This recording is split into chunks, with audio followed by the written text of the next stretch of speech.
Zeus, king of the gods, wielder of lightning. You know the name. For thousands of years, he's been the ultimate symbol of divine power.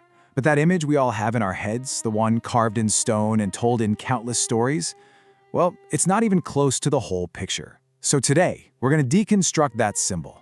We're going to peel back the layers of myth, worship, and straight-up pop culture to find the complicated, contradictory, and honestly fascinating figure at the heart of it all. All right, let's get into it. Right. This is the Zeus we all think we know. The big guy in the sky, sitting on a throne of clouds, passing judgment, his power totally absolute. He's the one who brought order to the universe after an age of total chaos. His eagle sees everything. His thunder demands that you listen. He's supposed to be the unshakable foundation of everything. Or at least, that's the official story. And this is where our whole investigation really kicks off. Because that iconic lightning bolt, the symbol of his entire reign, the ultimate weapon that nobody could stand against, he wasn't born with it. It wasn't some power he just had. It was a gift. And that one little fact starts to pull the thread that unravels the entire myth of Zeus, the self-made, all-powerful king. That's right. The very foundation of his authority was literally built on borrowed fire. The thunderbolts were a thank you present from the three Cyclops, these master craftsmen whom Zeus had freed from a prison deep inside the earth. So think about that. From the very beginning, his power isn't absolute, it's conditional. It was earned through an alliance, not just something he was entitled to. So, here's how we're going to break this all down. First, we'll dig into that myth of his power. Then, we'll look at his incredibly violent rise to the throne and confront the two very different faces of his reign. We'll even question what a myth really is, see how he's been reinvented for our movies and TV shows, and finally, try to figure out why this deeply flawed god still has such a hold on us. Okay, so let's start with that borrowed fire. This wasn't just some lucky find. As the huge war against the Titans was about to kick off, Zeus knew he needed an edge. So he made a brilliant political move. He went deep into the earth to free the Cyclops, who are basically his uncles, locked up by his own paranoid dad. And in return for their freedom, they forged him the impossible. The thunder and the lightning bolt. His ultimate weapon wasn't a birthright, it was a reward. And that brings us to how he even got into a position to fight for the throne in the first place. This was not a peaceful transition, okay? It was a brutal, universe-shaking rebellion born from some pretty unimaginable trauma. To really get a handle on the god Zeus became, you have to understand the monster he came from. It's a whole cycle of fathers fearing sons, paranoia, and a desperate fight just to exist. So let's walk through this insane path to power. It all kicks off with a prophecy. Zeus's father, Cronus, hears that one of his own kids is going to overthrow him, which is exactly what he did to his dad. So his solution is just horrific. He swallows each of his children whole the second they're born. But his wife, Rhea, just can't take it anymore.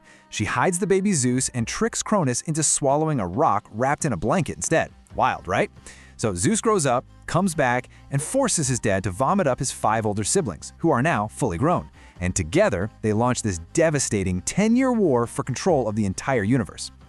And this is where we get into the real psychological horror of it all. I mean, think about what Cronus was doing. It's described as a repeated obliterating act. He wasn't just killing his kids, he was unbirthing them, turning his own body into this sterile prison. So Zeus's rebellion wasn't just a power grab, it was a fight against being wiped from existence itself. His victory didn't just make him king, it created a universe where life was even possible. So, after fighting against total annihilation to create a new cosmic order, you'd think Zeus would be a model of stability, right? And in a lot of ways, he was. He was the lawgiver, the guardian of oaths, the protector of guests. He brought justice. But that chaos he was born from, it never really left him. Because there is a whole other side to Zeus, a disruptive, predatory, and deeply abusive side that defines him just as much as his lightning bolts do. And this just lays out the central contradiction perfectly. On one hand, you've got the anchor of the cosmos, the guy who keeps society running. But on the other hand, hoo boy, his personal life is a complete and total storm of chaos. He's a serial cheater, a master of deception, and his actions toward women, goddesses and mortals alike, are almost always predatory and non-consensual. And this behavior is the direct cause of the famous rage of his wife, Hera, whose quest for revenge drives so many myths. And believe me, this table here, this is just the tip of the iceberg. And each one of these stories is rooted in some kind of deception or assault. To get to Queen Leda, he became a swan. For Danae, who was locked in a tower, he became a shower of golden rain. And maybe the cruelest of all, he tricked Alcmene by disguising himself as her own husband. These unions weren't just about lust, though. The famous heroes born from them, like Perseus and Hercules, founded entire dynasties, spreading Zeus's influence all over the world. But their epic stories all start from these incredibly problematic origins. So you have to ask yourself why?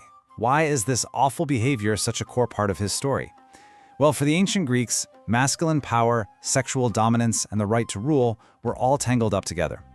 In their deeply patriarchal worldview, Zeus's ability to take whoever he wanted, whenever he wanted, wasn't just a flaw, it was a performance. It was a constant reinforcement of his supreme authority over everyone and everything. Okay, so all these contradictions, the lawgiver who is also lawless, the father of heroes who is also an abuser, it can feel really confusing. But that's because we try to read these stories like a modern novel with one consistent character. But that is just not how myth works. To understand Zeus, you have to understand the stories themselves. This right here is the absolute key to everything. These myths didn't start in a book. They were oral traditions, songs, and poems told by storytellers over centuries. They were fluid. They changed to fit different cities, different politics, different audiences. There is no canon of Greek mythology. There are only versions, echoes, and variations on a theme. Let's just take Aphrodite, the goddess of love, as a perfect example. In one version, by the poet Hesiod, she has this incredibly dramatic birth from sea foam and, well, the severed genitals of the old sky god. So in that story, she's this ancient, primal force, even older than Zeus. But then in Homer's Iliad, she's just the daughter of Zeus and some other goddess. So which one is true? Well, both. And neither. They're just different stories told for different reasons. And get this, there's even this ancient theory that tries to explain it all away. It's called euhemerism, and it basically suggests that maybe Zeus wasn't a god at all to begin with. Maybe he was a real, historical king of Crete, a guy so powerful and so famous that after he died, people kept telling stories about him, and over generations, those stories got bigger and bigger until the memory of a great king turned into the worship of an all-powerful god. It's a fascinating idea. You know, this whole process of retelling and reinterpreting the myths, it never stopped. We are still doing it today. Every single time Zeus shows up in a movie or a TV show, we're taking part in that same ancient tradition. We are shaping the god to reflect our own modern values and anxieties. We're just the new storytellers using new tools. And just look at the variety. You've got the stern, manipulative father figure in Clash of the Titans. Then you have Blood of Zeus, which leans hard into his worst aspects, making his lust the main driver of the plot. Disney, of course, gives us the warm, fuzzy, perfect dad in Hercules. And then there's Russell Crowe's brilliant, campy, and deeply insecure Zeus in Thor: Love and Thunder, who seems more concerned with parties than with cosmic order. Each one just picks a different piece of the ancient, contradictory myth and blows it up for us. I love this quote from the movie because it captures the tension so perfectly. This Zeus is sad that gods aren't taken seriously anymore. But the hilarious thing is, this isn't new. The ancient Greeks had playwrights who would put Zeus on stage as a bumbling, cowardly fool all the time, for laughs. So maybe becoming the joke isn't a modern thing. It's just another part of the endless cycle of remaking the gods in our own image. So, after all of this, after seeing his borrowed power, his traumatic origins, his monstrous side, and his constantly shifting identity, we're left with the biggest question of all. Why on earth are we still talking about Zeus 3,000 years later? Why does this complicated, and let's be honest, often repulsive figure still grab our attention? And I think the answer is actually pretty simple. He endures because of his flaws. A perfect, all-good god is static, and, frankly, kind of boring. But a god who is a king and a tyrant, a father and an abuser, a bringer of justice who is himself profoundly unjust, now that is an endlessly fascinating character. His imperfections, paradoxically, make him feel almost human.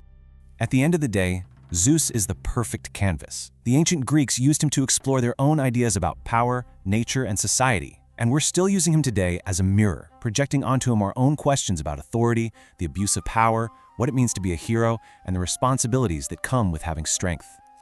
And that's the last thought I want to leave you with. Every culture, every generation seems to get the Zeus it needs, or maybe the one it deserves. So when we choose to show him as a wise father, or a comical fool, or a dark abuser, what are we really saying about ourselves? If his myth is a mirror, what does our own fragmented, contradictory, and ever-changing reflection really show us?